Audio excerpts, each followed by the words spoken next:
Hello दोस्तों, आपके अपने YouTube channel update TET CTET में आप सभी का स्वागत है। इसमें हम देखने वाले हैं यूपी टेट 2019 का जो पेपर था उसके बारे में।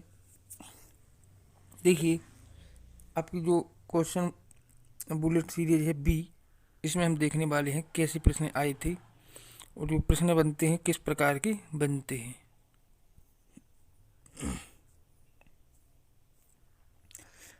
सबसे पहले देखेंगे हम बाल विकास एवं शिक्षण विधि part 1, child development and teaching method. देखिए, पहला क्वेश्चन है आपका, यदि यदि शिक्षक कक्षा में एक छात्र को समस्यात्मक बालक के रूप में पाता है तो उसे क्या करना चाहिए? तत्काल घर वापस भेज देना चाहिए, बच्चे को नज़रअंदाज कर देना चाहिए, या बच्चे को दंड देना चाहिए, बच्चे को परामर्श देना चाहिए? दोस्तों, आपका जो है फोर्थ ऑप्शन सही होगा, परामर्श देना चाहिए। इसके बाद पाठ सहगामी क्रियाएं मुख्यतः संबंधित हैं।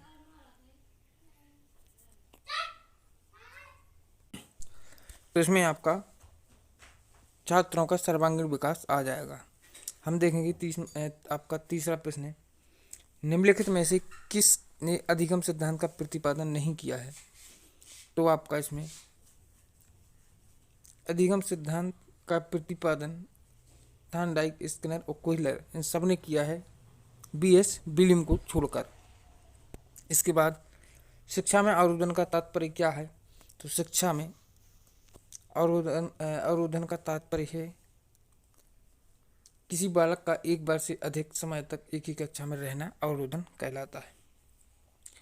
निम्नलिखित में से किस कौशल में पूर्व ज्ञान का परीक्षण आता है? तो यह आपका प्रस्तावना कौशल आपका सही आंसर हो जाएगा। निम्न में से किस सिद्धांत को पुनर्वलन का सिद्धांत भी कहते हैं? तो इसमें आपका क्रिया प्रसूत अनुबंध का सिद्धांत सही आंसर होगा। निम्नलिखित में से कौन सी अवस्था ब्रूनर की संज्ञानात्मक सिद्धांत का अंग नहीं है? तो उनकी जो जो जो आपका है ब्रूनर की संज्ञानात्मक सिद्धांत के का अंग नहीं है, तो आपका होगा अंत प्रज्ञा अवस्था। बाकी की ये तीन अवस्थाएं उनकी संज्ञानात्मक विकास के सिद्धांत का अंग है। हम देखेंगे 8वां प्रश्न, मॉरिसन ने बौद्ध स्तर की शिक्षण प्रतिमान में 5 पदों का वर्णन किया है, भी थे किस प्रकार के? देखिए, इसमें है आपका दूसरा ऑप्शन आपका सही होगा। इसका होगा आपका खोज, प्रस्तुतिकरण, फिर होगा आपका इसी प्रकार आपका जो सही क्रम होगा उसका दूसरा देख लीजिएगा। निम्नलिखित में से कौन सा संज्ञानात्मक क्षेत्र से संबंधित नहीं है? तो इसमें आपका अमूल्यन, बाकी ज्ञान, उपयोग और बोध, यह तीनों संज्ञानात्मक क्षेत्र से संबंधित हैं। देखेंगे निम्न में से कौन सा अधिगम का वक्र नहीं है? तो इसमें से आपका लंबवत सही आंसर होगा। व्यवहार के कारण व्यवहार में परिवर्तन ही अधिगम है, यह किसने कहा है? तो यह आपका जो है गिलफोर्ड ने कहा है। हम देखेंगे 12वां प्रश्न है, सूची ए तथा बी को सुमेलित कीजिए। इसमें आपका सुमेलन करना है। तो देखिए, इसमें देखिए, इसमें आपका होगा जो है 12वां प्रश्न, 12 में का होगा आपका तीसरा होगा, यानी चौथा, तीसरा, पहला और दूसरा आपका होगा जो है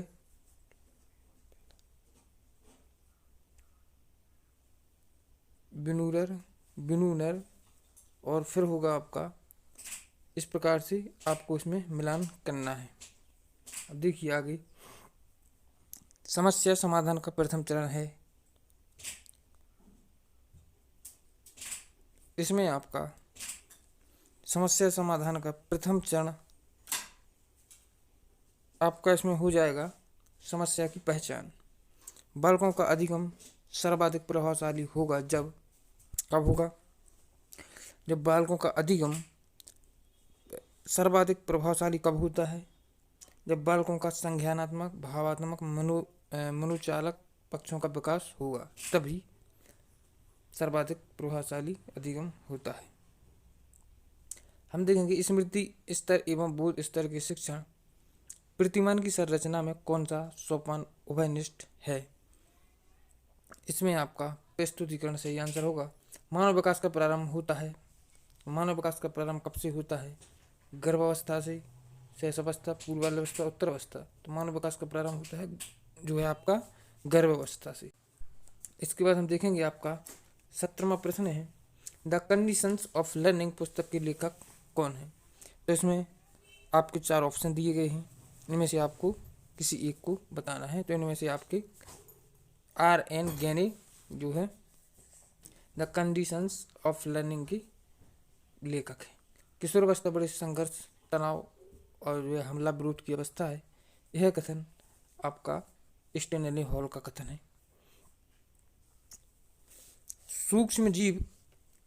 सूक्ष्म शिक्षण के भारतीय प्रतिमान में कुल कितना समय लगता है? तो इसमें आपको बताना है जो है 36 मिनट सूक्ष्म शिक्षण में आपका समय लगता है। इसके बाद है सीखने का पठार सीखने की प्रक्रिया के मुख्य अभिलक्षण हैं जो उस स्थिति को प्रकट करते हैं जिसमें सीखने की प्रक्रिया कोई उन्नति नहीं होती। यह कथन किसका है? तो यह आपका रॉस का कथन है। इसमें आपको मिलान करना है, स्तंभ ए स्तंभ बी को सुमेलित कीजिए। एमिनल इंटेलिजेंस और पुनर्वर्ण की अनुसूची, सारगर्भित का नियम, अनुकूलन का नियम। इसमें से आपको मैं बता देता हूँ, आपका है 21वां प्रश्न। इसमें आपका होगा ए, आप इसको अपने हिसाब से मिला के देख लीजिएगा। यानी कि आपका होगा इस प्रकार से, आपका ए जाएगा थर्नडाइक और आपका बी है जो बी जाएगा इधर, और फर्स्ट आपका सी है जो सी इधर जाएगा, और आपका अनुकूलन जाएगा प्याजी की तरफ। इस प्रकार से आपका जो है मिलान होगा।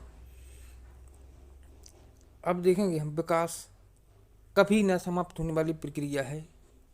यह कथन विकास के सिद्धांत से संबंधित है। तो दोस्तों विकास कभी न समाप्त होने वाली नहीं है, यानी कि चलने वाली है। तो इसमें आपका निरंतरता का सिद्धांत आता है।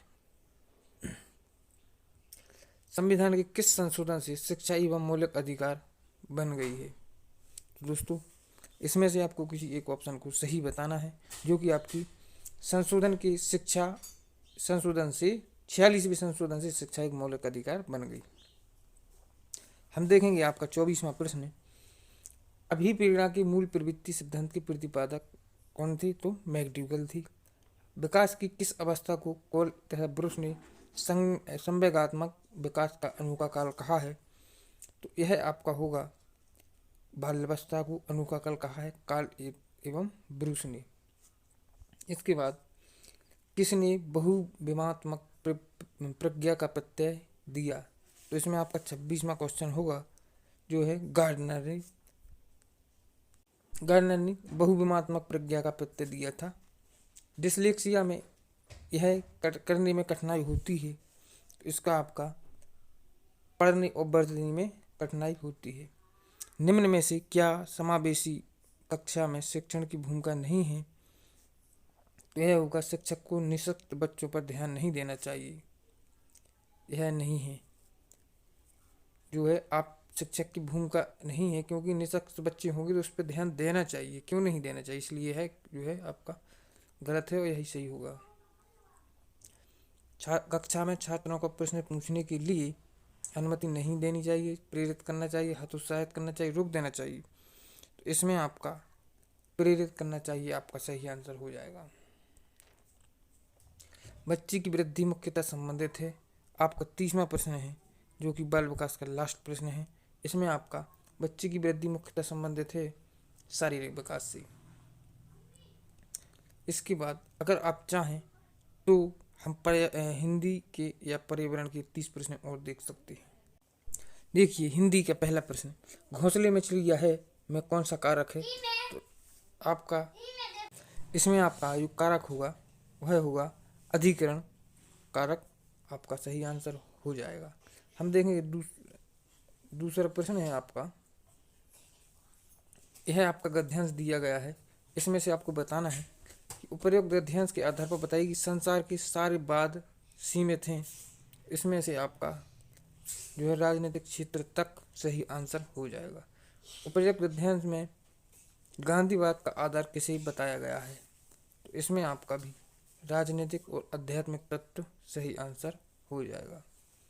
इसके बाद देखेंगे हम आपका 34वां प्रश्न, कनुप्रिया की रचनाकार कौन है? तो इसमें आपका धर्मवीर भारती आपका सही आंसर हो जाएगा। विलुप्त स्वर कौन सा है? तो इसमें आपका ओम विलुप्त स्वर में आएगा। राम आम खाता है में वाच्य कौन सा रूप है? यह आपका जो है कर्तवाच्य आपका सही हो जाएगा। हम देखेंगे आपका 37वां प्रश्न है, रहीमन पानी राखी बिन पानी सब सून, पानी गए न उबरे मोती मानस चून। इस दोहे में आपका श्लेष अलंकार होगा। निम्नलिखित में से कौन सा शब्द शुद्ध है? तो यह आपका 38वां प्रश्न है।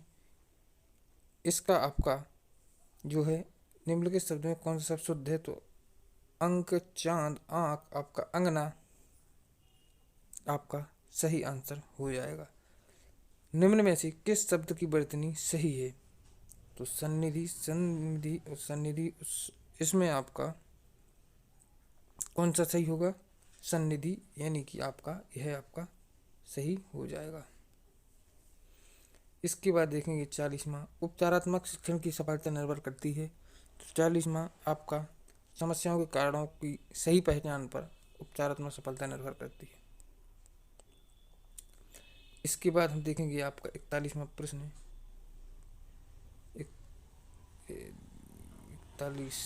40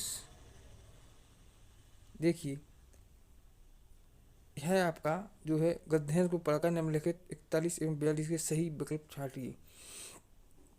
तो ऊपर जो गद्यांश दिया गया है उसमें से आपको पद्यांश में कौन सा रस है? तो उसमें आपको रस बताना था, जिसमें से आपका वात्सल रस है। देखिए उपरोक्त गद्य किस कवि का है? तो आपको बताना है कि वह जो गद्यांश है किस कवि का है? तो वह है तुलसीदास का। उच्चारण स्थान की दृष्टि से कौन सा विकल्प शुद्ध है? उच्चारण स्थान की दृष्टि से कौन सा विकल्प सही होगा? तो आपका सा दंत आपका सही हो जाएगा। इसके बाद निम्नलिखित में से कौन सा कथन अशुद्ध है? तो आपको बताना है इनमें से। तो आपका देखिए दोहा महाप्राण व्यंजनों का उच्चारण एक साथ हो सकता है, यह आपका अशुद्ध होगा। इसके बाद मेरी लड़की ने मेरी आज्ञा का पालन नहीं किया, वाक्य में लड़के के विषय में कौन सा विकल्प अशुद्ध है? तो इसमें आपका बहुवचन होगा। जो है कौन सा विकल्प क्या है उसमें अशुद्ध है? एक वचन है, करता है, पुल्लिंग है, ऐसा ही है, और आपका बहुवचन अशुद्ध होगा। इसके बाद देखिए हम देखेंगे आपका 40वां प्रश्न, निम्नलिखित में से कौन सा शब्द तद्भव है? तो आपको बताना है इनमें से तद्भव कौन सा है? खेत। और आपका 47वां प्रश्न है, निम्नलिखित में से कौन सा शब्द देशज है? तो इसमें धड़ाम देशज शब्द है। इसके बाद छछूंदर के सिर पर चमेली का तेल, योग व्यक्ति, मिथ्याडंबर, अयोग व्यक्ति को अच्छी चीज देना, यह आपका सही हो जाएगा। अब फिर देखिए ऋग्वेद का संधि विच्छेद कीजिए। तो ऋग्वेद में आपका ऋग्वेद आपका जो है सही हो जाएगा। इसके बाद आप बीती शब्द में कौन सा है? आप यानी कि इसमें आपका तत्पुरुष समास हो जाएगा। प्रयोजन का समानार्थी शब्द नहीं है, तो इसमें आपका नियोजन आपका सही आंसर हो जाएगा। इसके बाद देखिए ऋतु का विलोम क्या होगा। तो दोस्तों अगर ऋतु का विलोम की बात करें तो इसमें वक्र हो जाएगा। फिर निम्नलिखित में से किस विकल्प में विशेष का जो है निर्देश अशुद्ध है। विशेषण का जो निर्देश है वह अशुद्ध है। आपका इसमें ढाई अपूर्णांक बोधक सही आंसर होगा। आप भला तो जग भला वाक्य में सर्वनाम की किस भेद का बोध होता है। इसमें आपका निजवाचक सर्वनाम का बोध होता है। निम्नलिखित में से कौन सा शब्द पुल्लिंग है। आपको बताना है इनमें से पुल्लिंग कौन है, तो इसमें संतान आपका पुल्लिंग होगा। प्रकाश वर्ष की दृष्टि से डॉक्टर हरिवंश राय बच्चन की रचनाओं का सही क्रम क्या होगा, तो इसमें आपको सही क्रम बताना है, जो कि मधुशाला, मधुबाला, मधुकलश और निशा नियंत्रण सही क्रम होगा। इसके बाद इसमें आपको सम्मेलन करना है, हिंदी साहित्य सम्मेलन। इसमें आपका होगा हिंदी साहित्य सम्मेलन 1910 और काशी नागरिक प्रतिनिधि सभा 1893 और राष्ट्रीय प्रचार समिति वर्धा 1918। इसके बाद देखिए तुलसीदास के रचनाकार कौन है। तुलसीदास के रचनाकार हैं सूर्यकांत त्रिपाठी निराला। यह प्रश्न जो है बार बार रिपीट होता है, हर एग्जाम में देखने को मिलता है। अन्य से अनन्य आत्मकथा किसकी है। यह है आपकी प्रभा खेतान की। लास्ट हिंदी का प्रश्न, प्रभु जी तुम चंदन हम पानी किसका वाक्य है। यह आपका जो है वेदव्यास का वाक्य है। अब आप चाहें तो हम आपको जो है पर्यावरण के भी 30 प्रश्न करा देते हैं। देखिए पहला प्रश्न है पर्यावरण का। भारत में महिलाओं के लिए आरक्षण की व्यवस्था कहाँ की गई है, तो है पंचायती राज संस्थानों में की गई है। किसी जो है आपका किसी राज्य के राज्यपाल की नियुक्ति के लिए कम से कम क्या उम्र होनी चाहिए, तो दोस्तों राज्यपाल के लिए मिनिमम जो है 35 वर्ष की उम्र होना अनिवार्य होता है। हम आगे देखेंगे इसमें आपको जो है सम्मेलन करना है, इसको सम्मेलन करते हैं हम लोग। देखिए इसमें आपका सूची को फर्स्ट और सेकंड का सम्मेलन करते हुए सही कूट चुने। इसमें आपको जो है देखना है आपका ये आपका सही होगा। इसमें से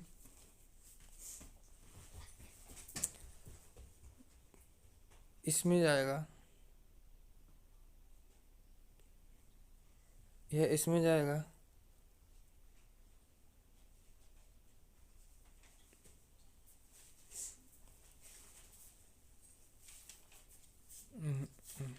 इसको हम कैसे लगाएंगे। ये आपका डी यानी कि भारतीय संघ मेयर, और अगर बात करें ए की तो वह डी में जाएगा, और बात करें बी की तो वह ए में जाएगा।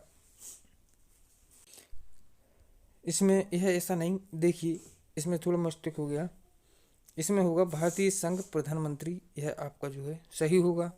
इसके बाद हम देखेंगे आपका राज्य होगा राज्यपाल, और नगर निगम होगा आपका मेयर, और जो है ग्राम पंचायत होगा सरपंच। इस प्रकार का जो है आपका यह मिलान होगा। आगे देखेंगे अनुच्छेद 356 का प्रथम आयोग कब और कहाँ हुआ था, तो इसमें आपका जो है केरल 1959 सही हो जाएगा। नगर निगम द्वारा कौन सा कर लगाया जा सकता है, तो इसमें आपका जो है उपरोक्त सभी यानी कि जो नगर निगम के कर हैं इसमें सभी लगाए जा सकते हैं। पूर्वा किस अधिवास में शामिल है, तो यह ग्रामीण में शामिल होता है। कौन सा ज्वालामुखी पर्वत है? तो इसमें आपका जो है किलिंगमंजारो आपका सही आंसर हो जाएगा। एलिफेंटा द्वीप अवस्थित है, इसमें आपका दूसरा ऑप्शन यानी कि मुंबई तट सही होगा। फिर देखिए मानसूनी पवनें पाए जाते हैं जहां वर्षा 70 से 200 सेंटीमीटर के लगभग में होती है। इसके बाद देखिए कार्ली एंगलोंग पठार विस्तार में है, तो यह आपका प्रायद्वीपीय पठार का विस्तार में है। इसके बाद निम्न में से कौन सा अचल जीव का उदाहरण है?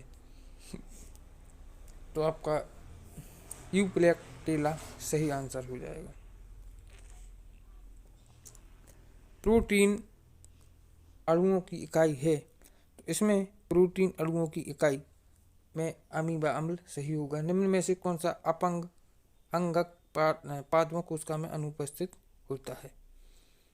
इसमें आपका चौथा ऑप्शन सही होगा जो कि तारकाकाय सही हो जाएगा। मनुष्य के शरीर की सबसे बड़ी ग्रंथि क्या होती है? आपको पता है मनुष्य की शरीर की सबसे बड़ी ग्रंथि होती है यकृत। उत्तर प्रदेश का राज्य पक्षी क्या है? तो यह आपको पता होगा कि उत्तर प्रदेश का राज्य पक्षी होता है जो राजकीय पक्षी वह होता है सारस। निम्नलिखित में से किस प्रदेश में रेनडियर पाया जाता है? तो दोस्तों यह टुंड्रा प्रदेश में पाए जाते हैं।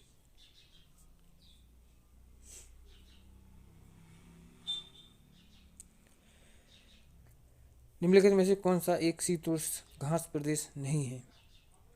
इसमें से आपका घास प्रदेश कंपास घास प्रदेश नहीं है।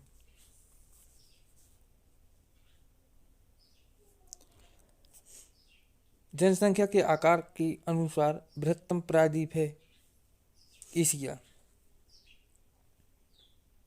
भारत में थारू जनजाति कहाँ निवास करती है? तो थारू जनजाति आपकी इसमें उत्तराखंड में, उत्तर प्रदेश के तराई क्षेत्र में। ये आपके दोनों ऑप्शन सही हो सकते हैं इसमें। तो आपको ऐसे ऑप्शन मिलेंगे जो चार में से कोई एक सही होगा। दोस्तों स्पीड से बोलने में असमर्थ हैं क्योंकि मुंह में थोड़ा दर्द है और जो है छाली टाइप के हैं, इसलिए मैं थोड़ी स्लो बात जो है प्रश्न को करा पा रहा हूँ। भिलाई इस्पात संयंत्र स्थित है, यह आपका छत्तीसगढ़ में है। संसार का सर्वाधिक समस्याकारी जलीय खरपतवार जिसे बंगाल का आतंक भी कहते हैं वह है कहाँ है? एखोरिनिया क्रॉसिपस जलकुंभी। वायरस के अजैविक होने का लक्षण है, यह इसको क्रिस्टल के रूप में परिवर्तित किया जा सकता है। यह आपका चौथा ऑप्शन सही होगा। देखिए 43वां पादप हार्मोन्स को फलों को पकाने में सहायक होता है, इसमें आपका एथाइलिन सही हो जाएगा। स्वतंत्र रूप से भूमि में रहने वाला अपायपीय जीवाणु जिसमें नाइट्रोजन N2 स्थिरीकरण की क्षमता होती है वह है आपका क्लोस्ट्रिडियम सही होगा। किस प्रकार का DNA कोशिका में सामान्य रूप से पाया जाता है? यह है आपका B-DNA सही हो जाएगा। फिर देखिए 46वां सन 1953 में भारत की पहली यात्री ट्रेन चली थी तो मुंबई से ठाणे के बीच 1953 ईस्वी में चली थी, सॉरी 1853 में। फिर देखिए एशिया का सबसे बड़ा पशु मेला कहाँ आयोजित होता है? तो यह होता है सोनपुर में। राष्ट्रीय एकता परिषद की स्थापना कब हुई थी? तो यह हुई थी 1961 में। देखिए समता के अधिकार का उल्लेख संविधान के किस अनुच्छेद में मिलता है? तो दोस्तों यह 14 से 18 के बीच में मिलता है, जो आपका 3 ऑप्शन सही होगा। किस देश में लचीला संविधान लागू है? तो दोस्तों यूनाइटेड किंगडम में लचीला संविधान लागू है। दोस्तों बोलने में इतना अधिक दर्द हो रहा है, इसलिए मैं थोड़ा वीडियो भी लंबी हो गई इसी के चक्कर में, तो दोस्तों मैं माफ़ी चाहूँगा। तो आप जैसे भी है इस प्रश्न को समझिए, क्योंकि यह आपका जो यूपी टेट का पेपर है उसमें प्रीवियस ईयर के अधिक से अधिक प्रश्न जोड़े जाते हैं। तो मैं आशा करता हूँ आप लोगों को यह वीडियो हेल्पफुल होगा। Thank you.